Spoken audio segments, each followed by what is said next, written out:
Hello, welcome to the Medusa Yarn and Fiber YouTube channel. My name is Niki and I'm your host. This is my channel about my crafting endeavors.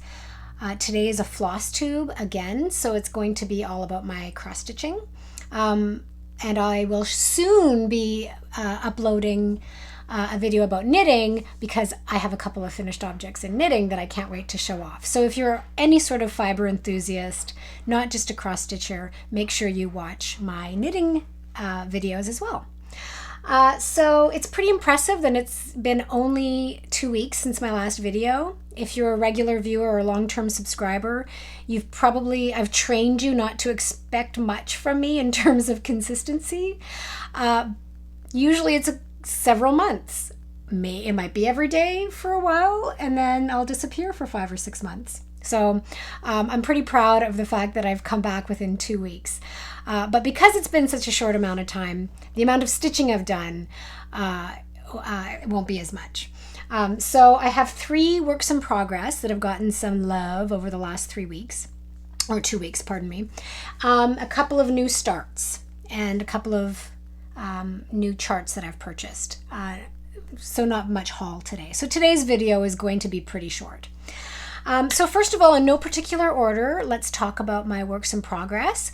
I'll start with the Jacob de Graaf Modern Folk Embroidery SAL from 2021 that I am now officially a year behind in. The last time I showed this, I had finished the first 3 months, so January, February, March, and you can see the line, obviously, that goes across. So April is just what's below that line over on this side. And it is 1/1 28 count cashel linen. So my big plan was to start this on the 1st of April and only stitch on this until the month was completed. That didn't last. Simply because 1/1 on 28 count with just 2 colors, it gets pretty hard on the eyes. I like to switch it up. And I don't like rules. So there you go. So I'm using the called for colors by DMC that Jacob de Graaf calls for in his Modern Folk Embroidery. And if I haven't done it yet, I'll put up a picture of the finished project now. 3750, DMC 3750, and 932. And for some reason, I don't know why, if it's maybe because it's 1/1 and so the tension is a little bit trickier. I'm getting a lot of knots in this floss, which I'm not too happy about, but it's got to have something to do with my stitching, obviously, so I got to figure that out. But yeah, I feel like I'm wasting a lot because I'm cutting out a lot. But again, it's, DMC cotton floss is very, very affordable, at least here in the US. So yeah. And there's my red wine catastrophe from last year with my daughter, when we had a little hand collision and red wine ended up all over my bright white cashel linen. Oh well, these things happen. Oh, and I should also point out my gorgeous bling. I love bling. I love my needle minders to be very catchy and very glittery. And right now, because I don't really have, there is a somewhat local needlework store out in Sevierville, or Pigeon Forge. I haven't gotten out there for a while, and I needed a bunch of needle minders. So the only ones I could find were at Hobby Lobby, and I've had those ones before, but they tend to fall apart, unfortunately, and they're not very magnetic. So I decided to make my own, and that's exactly what I did. So it's a glittery metal butterfly with rhinestones, and I've used those super powerful magnets that if you try to pull them apart from each other, it's almost impossible, at least for me. And they're very, very magnetic, but all you have to do is just slide them apart, and then they come apart easily. So not only does it hold really, really well with the linen, but the needle holds really, really well here because it's metal. So it's even more magnetic than enamel. I don't know if that's scientifically true, but I wanted something that was really, really, really magnetic. Because I'm pretty, you know, rough with my stitching and putting it aside, or my kids are climbing on me or whatever. So even with those enamel ones from Hobby Lobby, I would still lose the needle off of the needle minder, not with this one. So I'm very excited about it. I've made a few, so I'm very, very happy with them. There's that one. Second whip that has gotten a ton of love from me, especially before April started, is the Blue Flower Tudor Bee by Janine McGowan. And she has a Flosstube. I didn't know that. She came up on my feed as a suggested video, and I saw Janine McGowan. I was like, oh, cool. I mean, there's so many Flosstubes out there. It's so awesome. Like every day I get the notifications from the people I subscribe to.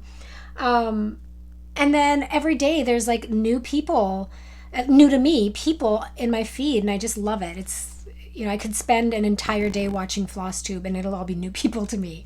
I just love it because you get exposed to so much stitching that I would have never seen, right? So it's great. Anyway, we all know how awesome Flosstube is. So I got a lot of love on this one. And this is on, here, let me try to get rid of the glare behind it. I'm using just a piece of paper. This is on 32 count, is it Belfast? Let me check my notes. Yes, 32 count Belfast linen. And I am doing it with a needlepoint silk. So last time I showed you, I had done the circle and some of the border. Now I've gotten inside and done the crown and the honeycombs here and the honeycombs down there. And I've gotten to the body of the bee. And now I am ready to make this into a finish soon, like to finish it soon. Like I love it. It's such an easy stitch for its portability. Usually I'll knit in the car, or I'll take my knitting with me for something to do out and about. This one I can actually do, as long as I have my magnifiers with me, I can do out and about because it's such a small portable project. And it's not in a frame or a Q-snap or anything. I just have a hoop that I store in the bag with it. Yeah, so I'm very excited about that one. It's like when a finish you start to see it within your grasp or within reach, it gets so exciting, right? Tudor Bee, Janine McGowan, very, very fun stitch. And I'm really liking the color palette. It's very soft with the silks. The third one is Ann Webb, Hands Across the Sea Sampler. Ann Webb 1829, because it's all about the goats. And I put a lot of love into this one as well before April 1st. And I got the first page finished. Isn't that beautiful? I think my last video I had done just a little bit of the border and maybe the alphabet, and these, which I have to tell you, my husband is hilarious. When I had first started stitching this, I had just stitched in here and put in the pink things, but not the top pink one. It's like, looks like you're stitching a bunch of boobs. I thought it was pretty funny. And now that's all I see when I look at it. That will fade as it builds, but sorry, that's just what he said.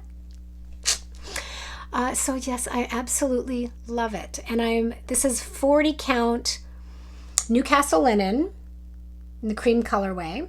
I bought a yard of it. Love it.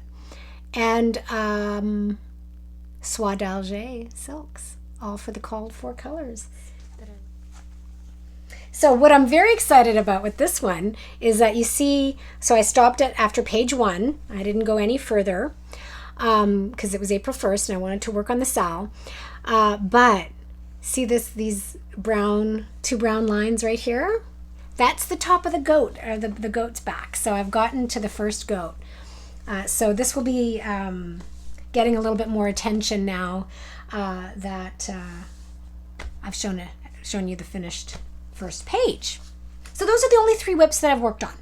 Well, that's not true. I have put in maybe about 100 stitches on my Heaven and Earth design, which is the full coverage mini moonlighting. I'll just put a picture of it here.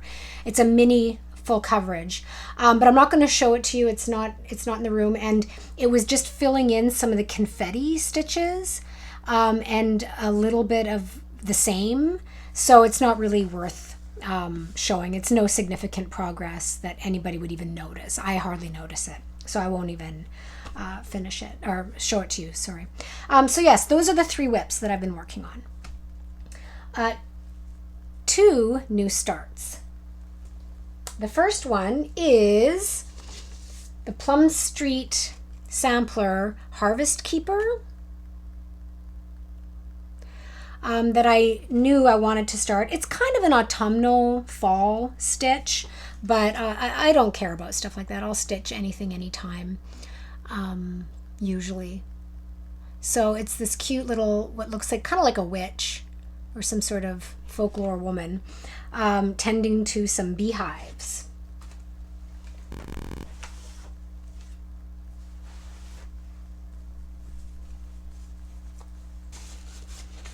And so I got a solid start, I'd say, on that, with the border and the acorns and the leaves. So yeah, very autumnal colors, autumnal theme, really nice. I'm doing it with the called for DMC. I really kind of wish I had done it with the called for gentle art because there's some beautiful variegated threads going, but you know, I had these ones. I have to be careful with how much money I spend on this because, you know, I've got other crafts that I need to enable myself with that are equally pricey. So I had to be a little bit careful. I thought, you know, I've got the DMC, I'll use the DMC. And I love it so far. The linen is a very starchy, stiff linen. It is Witchelt Permin, 40 count, in the natural brown color. And it's a very nubby linen. And I'm going to have to be pretty careful because I don't know how well it'll show up. But, I mean, I can't even see it without my glasses on.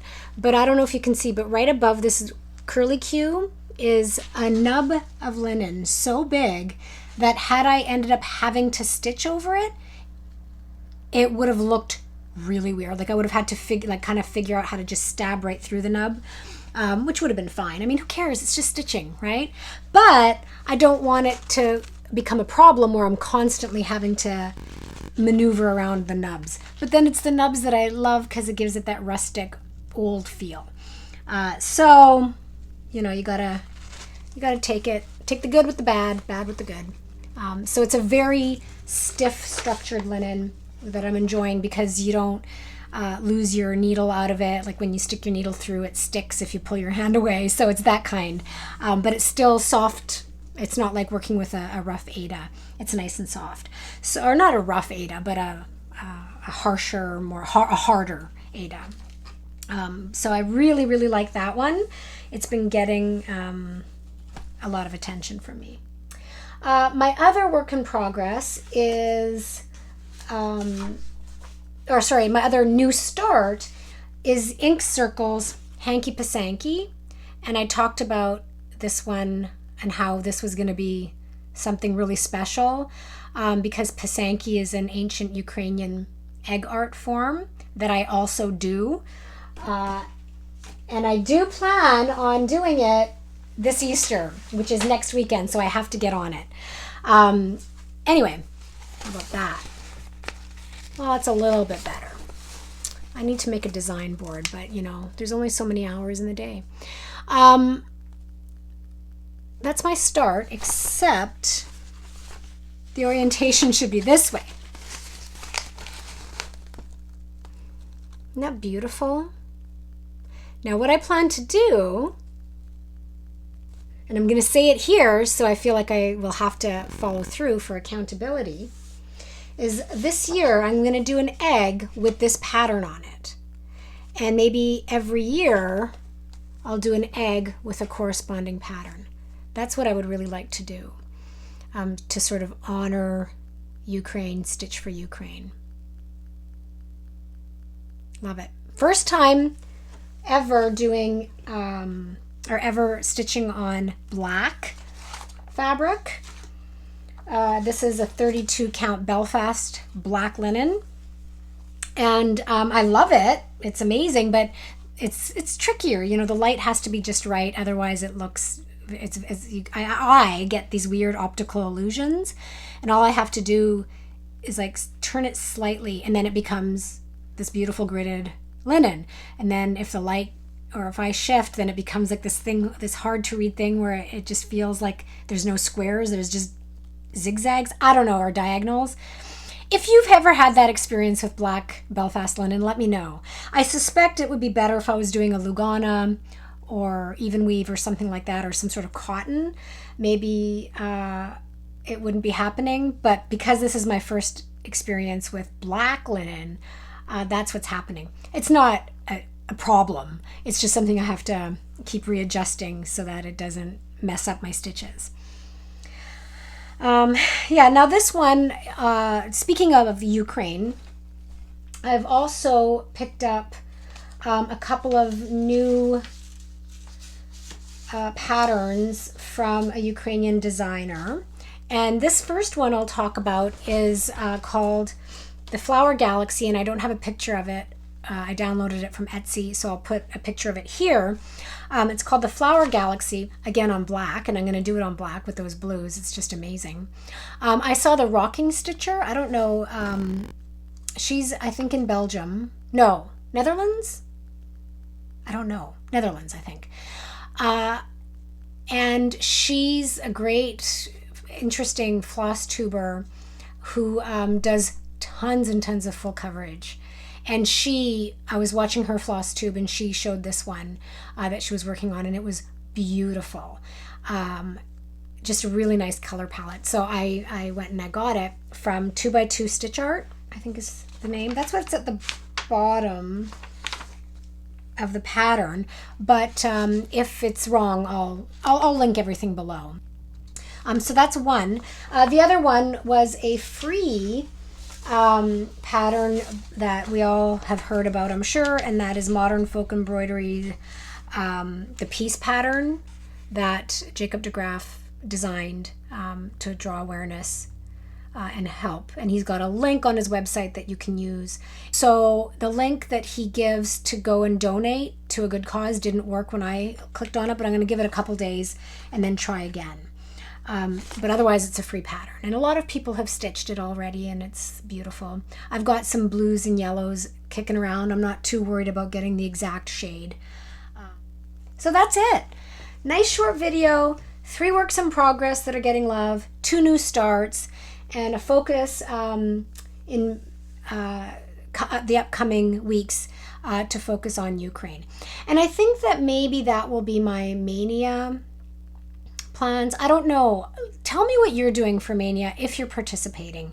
I was thinking about maybe for the month of May, with the exception of my Modern Folk Embroidery Sal, that Mania for me will just be stitching Ukraine themed or Ukraine designed projects.